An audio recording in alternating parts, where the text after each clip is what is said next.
Hi, everyone, and welcome to episode 1 of my delusional diaries. I don't think I ever properly introduced myself, so hi, my name is Kim. I'm a polymer clay artist and hopefully a soon to be small business owner. I do want to add a little bit more to the introduction, and this would be like a little icebreaker moment for us. So, I'm 31, currently unemployed, and I make art out of my bedroom studio, which is located in my parents' home. Yes, you heard that right, my parents' home. Anyway, let's get into this. I became really into art since I was small because of this one show I saw from Disney Channel. It was called Out of the Box. I'm not sure if a lot of you will recollect it just because it is older, and also I'm not even sure if it was a popular show. But because of them, I really became obsessed with art to this very day. I only discovered polymer clay literally about over a year ago at this point. At the time, I was 30 and I was just kind of watching YouTube. I'm pretty sure, like all of you are doing right now. And I stumbled upon this content creator slash polymer clay artist under the name Uncomfy. Seeing her content, because I saw multiple videos and stuff, I was like, it's really interesting to see someone just create something and then be able to profit from it. And I don't solely speak about it because of money and profit, but it's more just like it's really nice to see that someone's able to make their dream come true out of something that they really love to do. Because growing up, I was basically told those silly things will never get you far. And it's just silly things.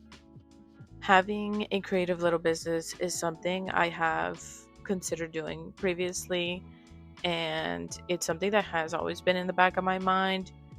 Usually, I just kind of brush it off. It started off pretty much the idea in the COVID year of 2021 when I got really into painting. My brother would encourage me and be really supportive and say, like, hey, look, for like a super beginner, like your paintings are pretty good, you should consider selling them. And be like, yeah, of course. And I never decided to do it because I was super doubtful. I didn't think I was good enough, and I was like, no one would ever buy anything I do. So then I pretty much put that behind me.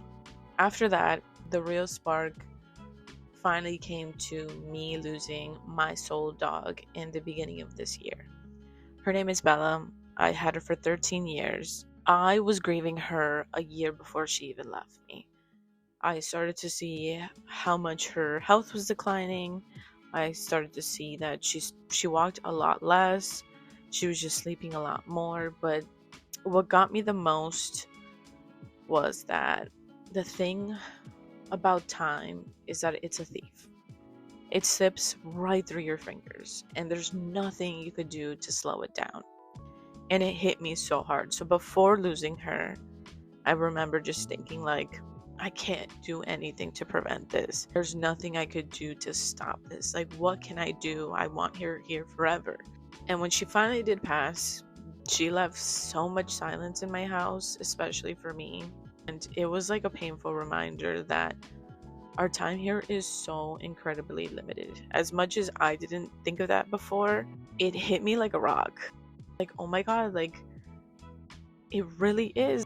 And I realized I couldn't keep waiting for this perfect moment. I couldn't keep waiting for me to feel like I'm super ready to do this. I need to do it scared. I need to do it unready. I need to do it not fully confident, but I need to do it. And so I couldn't keep letting fear continuously hold me back.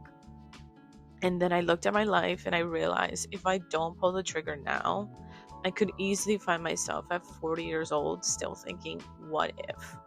What if I did this at 31 instead of 40? And I just can't keep wasting time because the truth is, once we're gone, we are gone forever. And there are no do-overs in that anymore. I can't go back in time and want to do this again. So it's basically like a now or never moment for me at this point. Another reason is whenever I watch creative videos, it's usually someone who had their hobbies nurtured since young, or they decided to quit their 9 to 5 corporate job, or they have a whole village behind them. While I'm basically in the opposite side of that, I don't have a professional career going on, a fancy studio, and I am unemployed. as you know. And I'm starting this journey pretty much from the absolute ground floor. In no way am I saying like boohoo me or trying to downplay those experiences at all. So please do not think that. It's just me stating my starting line, and I'm just being absolutely transparent of how I'm starting this off. And I feel like a majority of those videos, I just never see this kind of content. And I guess I just kind of wanted to show my experience and a different side of reality. And this will now tie us down to me telling you the story behind the world that I'm trying to create.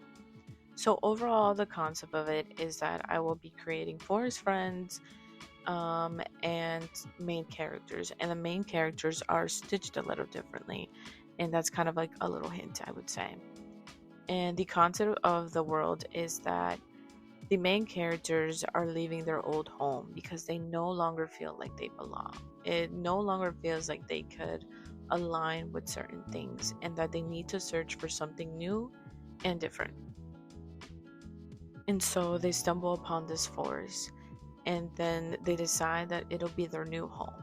And this is where they're going to build their new community. And deep in the forest, they end up seeing and finding that there's these little forest friends.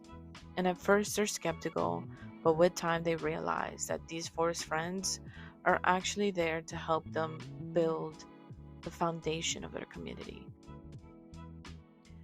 So, for most of my life, I always felt overlooked and undervalued, like a misfit who didn't quite fit the pattern. So, I created this little world because I wanted to build a place where the left behind belong. If you ever felt invisible, I hope these characters bring you a little comfort. Even when things feel really heavy or broken, we always have the power to stitch ourselves back together, rebuild who we are, and recreate our own stories. Anyway, thank you so much for sticking by me, and literally, I appreciate you guys who made it to the end to just simply hear me yap about my reasonings behind of wanting to create this world and pursue this small business. If you guys want to join me on this journey and seeing me go through a lot of trial and error and just kind of learning as I go, I'd really love for you guys to subscribe to this channel, or if not, follow my Instagram page. And hopefully, you'll decide to come back for the next one. But regardless, I hope I see you guys really soon. Bye.